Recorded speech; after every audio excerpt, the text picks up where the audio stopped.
Sused nesúhlasí so stavbou?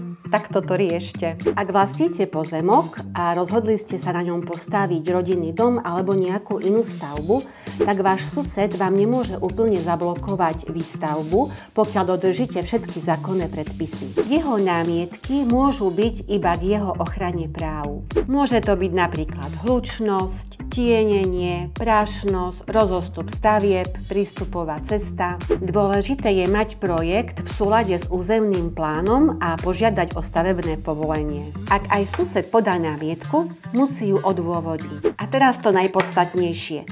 Ak úrad uzná, že ste splnili všetky zákonné podmienky, tak sa bude riadiť podľa zákona a nie podľa suseda. Aj napriek nesúhlasu suseda, úrad stavbu povolí. A teraz na záver vám dám jeden dobrý tip.